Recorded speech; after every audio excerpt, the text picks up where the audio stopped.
A gentle answer can calm a raging fire. Hello everyone, welcome to the Anchor Oats platform. My name is Sister Latoya and I am super duper elated that you have decided to embark on this journey, and welcome to day 25. Are you excited? Before we get started, let's send to our heart in prayer. Self be crucified, Lord, I pray for the spirit of wisdom and knowledge in the revelation of you. In Jesus' name I pray, amen. Are you ready to dig deeper? Let's go. These are also Proverbs of Solomon, which the men of Hezekiah, king of Judea, copied out. It is the glory of God to conceal a thing, but the honor of king is to search out a matter. The heaven for height and the earth for depth, and the heart of kings is unsearchable. Hezekiah is giving credit to the work of Solomon to emphasize that he is not the writer of these Proverbs. This is the same principle we are taught in higher education to source or reference in order not to receive plagiarism from our professor. And the men of Hezekiah were persons appointed by Hezekiah for that specific work. Whether prophets such as Isaiah, Uzziah, or Micaiah, who lived in his days, or some others, it is neither evident nor material. And in 1 Kings 4 and verse 32, it tells us that Solomon, he spoke 3,000 proverbs and his songs were 8,005. Even with Hezekiah edition, not all of them are contained in the book of Proverbs. There are many mysteries in the universe, both physical and spiritual mysteries.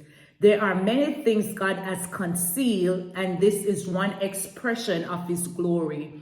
It is one of God's way to say you are amazed by what you see, yet what you don't see, what I have concealed, is even greater. And we know that the deep things of God, it is for you when you spend time knowing God. It said that God will reveal the deep things to you.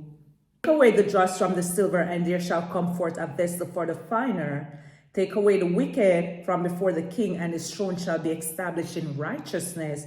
Put not forth thyself in the presence of the king, and stand not in the place of great men. So Solomon reminding us that in order for the king to be established, you have to take away wickedness. And that's why Solomon also alluded to run far away from evil as much as possible. Don't even go in its path. Don't take a detour, like avoid it at all costs possible. For better it is that it be said unto thee, come up hither, than thou shouldest be put lower in the presence of the prince whom thine eyes have seen. Go not forth hastily to strive, lest thou know not what to do in the end thereof, when thy neighbor had put thee to shame. Debate thy cause with thy neighbor himself, and discover not a secret to another. When a man or a woman properly humbles himself before God and kings, they may be invited to a higher level, a higher place. And this is much better than you arrogantly thinking that you are supposed to be seated in this place only for that king to put you in a position or a place that is lower in the presence of the prince.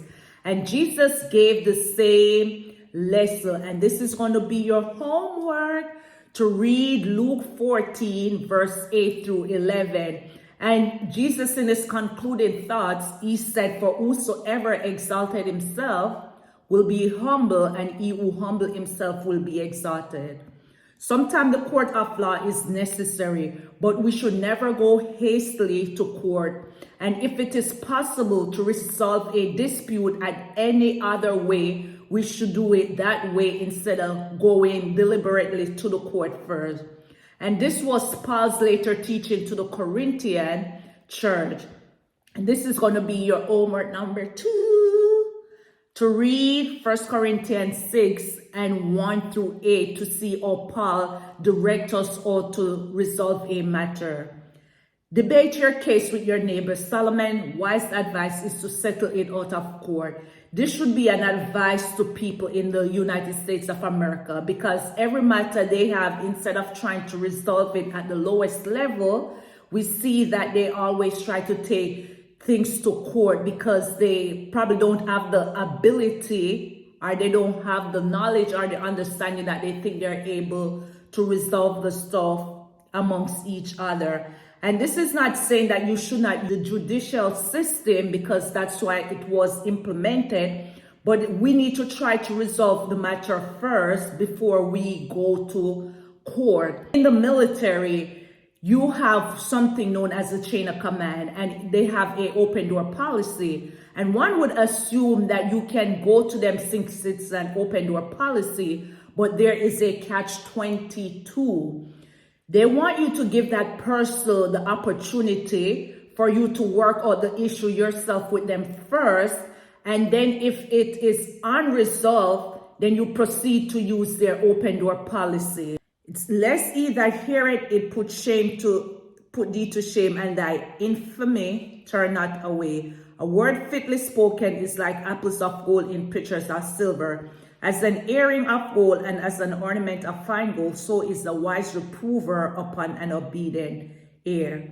We interrupt this broadcast to bring you our wisdom nugget for the day. Our wisdom nugget for the day is brought to you courtesy of our kind sponsor, King Solomon.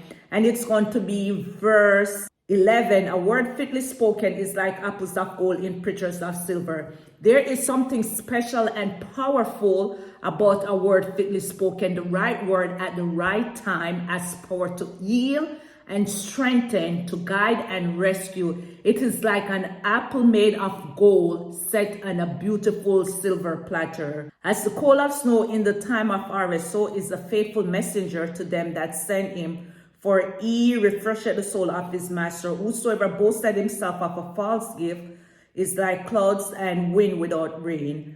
By long forbearing is a prince persuaded, and a soft tongue breaketh the bone. The refreshing, invigorating nature of that cold drink illustrates the blessing of a faithful messenger to those who send him. The faithful messenger is beloved by the one who sends the message, and God wants his people to be faithful messenger of the gospel and of his work. As thou found honey, eat so much as it is sufficient to thee, lest thou be filled therewith and vomit it. Withdraw thy foot from thy neighbor's house, lest he be weary of thee and so hate thee. A man that beareth false witness against his neighbor is a maul, and a sword and a sharp arrow. Like it's saying that, sometimes you eat stuff, and if you eat too much of it, then you get sick of it. So it's saying just eat enough that will suffice, that will fill you, and with the honey. And it said, withdraw your food from your neighbor's house. It is expected that neighbors should visit neighbors, that we're supposed to be good neighbor. But such hospitality should not be abused. The wise man or woman will be sensitive to the sense that a neighbor may become weary of their presence. That's why you have to be very strategic. Since good neighborly relationship make life much better, this is an important principle of wisdom. Many proverbs speak against the man who bear false witness. The liar, whether in the court of law or in common conversation, does great damage.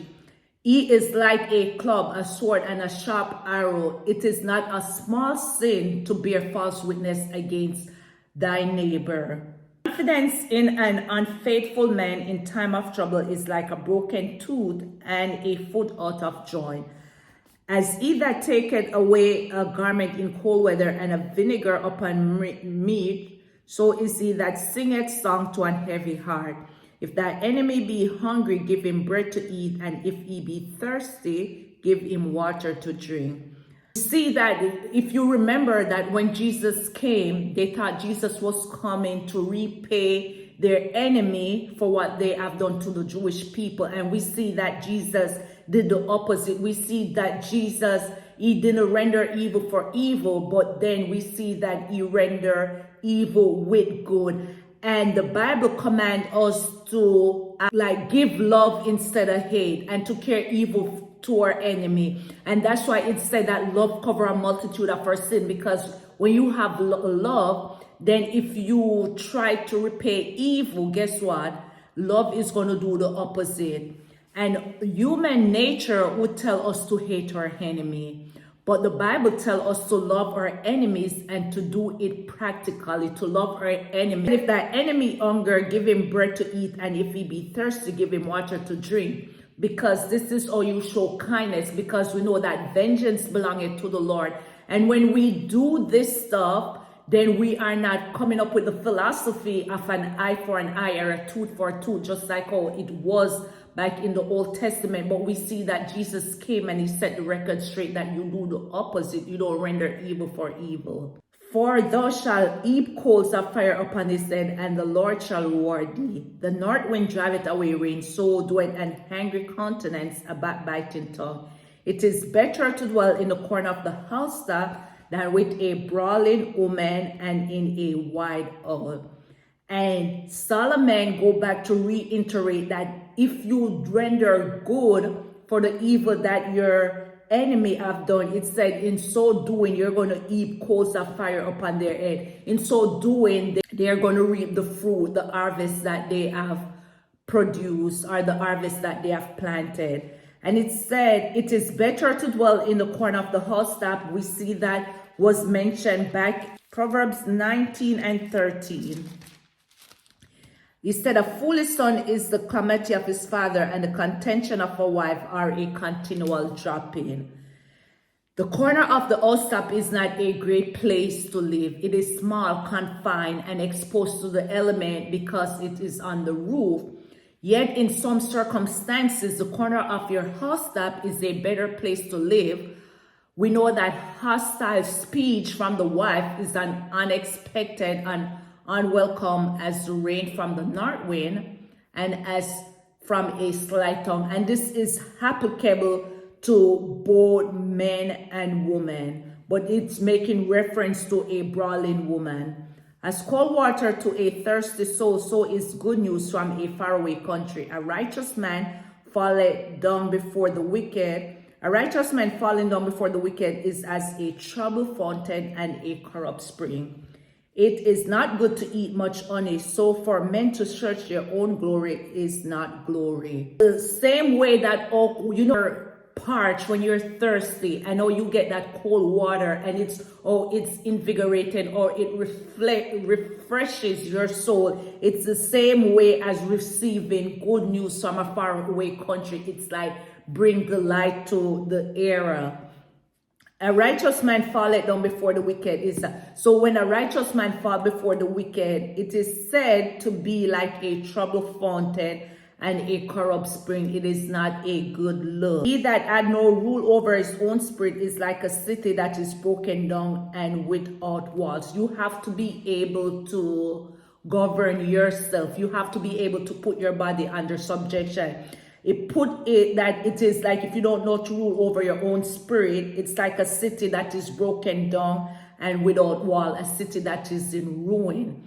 And in conclusion, Proverbs 25 reminds us that wisdom is often revealed through patience, humility, and self-control. Our word of power, they can either bring peace or create conflict.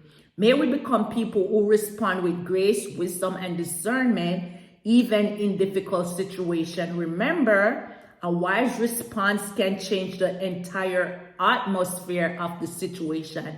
And if this message bless you, don't forget to like, share, comment, and subscribe, and join the Proverbs Challenge because we're still ongoing.